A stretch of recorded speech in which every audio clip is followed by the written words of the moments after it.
শুভ সকাল বন্ধুরা, কেমন আছো? আশা করি সকলেই খুব ভালো আছো, আর আমিও কিন্তু খুব ভালো আছি। পায়েল সিম্পল লাইফস্টাইল ব্লগে তোমাদের সকলকে স্বাগত জানিয়ে আজকের দিনটা শুরু করছি।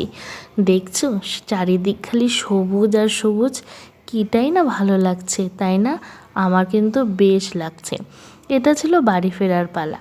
যেহেতু 2-3 দিন তো থাকলাম, বাড়ি তো যেতেই হবে, তাই না? তো সকাল সকাল উঠে পড়েছি বাড়ি যাওয়ার উদ্দেশ্যে। সকাল নয়, ধরো বলতে পারো 12টার মতন বাজে তখন বেরিয়েছি বাড়িতে। কারণ এখন তো বৃষ্টির কোনো ঠিক ঠিকানা নেই, এই রোদ এই বৃষ্টি, তাই ভাবছিলাম তাড়াতাড়ি যাতে দুপুরের মধ্যে বাড়ি পৌঁছে যাই। তো দুপুর 2টোর মধ্যে কিন্তু আমি বাড়িও পৌঁছে গেছি। সেই জন্য দুপুরে একবারে স্নান দান করে আগের থেকেই ভেবেছি যাতে বাড়িতে গিয়ে একটু ঘুমোতে পারি। সেই কারণেই কিন্তু দুপুর 2টোর মধ্যে বাড়িতে যাতে চলে আসি, তার জন্যই ওই টাইমে আর কি গাড়িতে ওঠা। এই দেখো না, একদম বাড়ির সামনে চলে এসেছি। তো আমি তো খুব একটা বেশি একা একা যাওয়া আসা করি না, সাথেও সবসময় থাকে। তো এবার যাইনি, এবার কিন্তু আমি একাই গিয়েছিলাম। তারপর সন্ধ্যার সময় মা বানাচ্ছিল চা, খেয়ে নিলাম গরম গরম চা আর পরোটা। তারপর এদিকে রাতে দেখো ভাত বসানো হয়েছে, মাছ বের করা হয়েছে, এই ছোটো মাছের চচ্চড়ি হবে।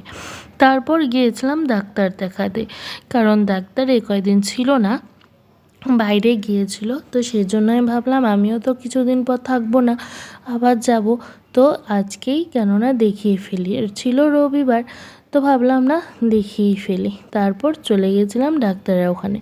ওরে বাবা, ওখানে গিয়ে দেখি সেই কি ভিড়। তারপরে বলল চলো তাহলে একটু কিছু বাজারে কাজ আছে সেগুলো করে আসি। তারপরে গিয়েছিলাম একটু এটিএম থেকে ঢুকেছিলাম একটু শপিং মলে, কারণ মেয়ের জন্য কিছু নেওয়ার ছিল। তার আগে দেখো না, কে কে ময়নাগুড়িতে যারা থাকো আর কি, আশা করি অনেকেই হয়তো এই কাকুর দোকানে চপ খেয়েছো। আমার তো বেশ ভালো লাগে সানরাইজ ক্লাবে ঢুকতেই এই কাকুর দোকানে চপ। ওফ, বিয়ের পর থেকে এই দোকানে যে কতবার চপ খেয়েছি, যখনই বের হই তখনই আমাকে এই দোকানেরই চপ খাওয়ায়। তো আমার বেশ ভালোই লাগে। তারপর এসেছিলাম কসমো বাজারে এসেছিলাম যে মেয়ের জন্য কিছু কেনাকাটা ছিল তার জন্য। তো যেহেতু ও জুতোটা 2বার হারিয়ে ফেললো, তো জুতা কেনার ছিল, তো একজোড়া জুতো নিয়েছিলাম, আর নিয়েছিলাম হচ্ছে ওর জন্য টাওয়াল। আর এদিকে এসেছিলাম ওর জন্যই কিছু জামা কাপড় দেখতে। তো জামা কাপড়গুলো দেখলাম, ভালোই লাগছিল, কিন্তু কেনা হয়নি যেহেতু ও আসেনি। কারণ ভালো জামা কাপড় ওকে যদি না পরিয়ে নেই না, খুব অসুবিধা হয়।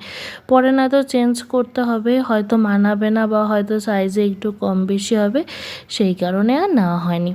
তারপর এসেছি 10:30টার মতন বাজছিল, তখন আসলাম ডাক্তারে এখানে। তো আধা ঘন্টা 1 ঘন্টার মধ্যে হয়ে গেছিলো। তারপরে বাড়ি যেতে যেতে কিন্তু 11টা পার হয়ে গেছিলো।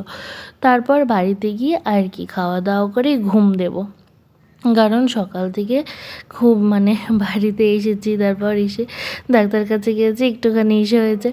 তো ভাবছি যে আজকে তাড়াতাড়ি ঘুমিয়ে পড়বো, কারণ আবার তো পরের দিন থেকে মেয়ের স্কুল শুরু। এসে আবার একটু মাছ ভাজাও করে নিয়েছি। আচ্ছা বন্ধুরা, আজকের ভিডিও কিন্তু এই পর্যন্তই। দেখা হবে আবার নতুন একটা ভিডিওতে।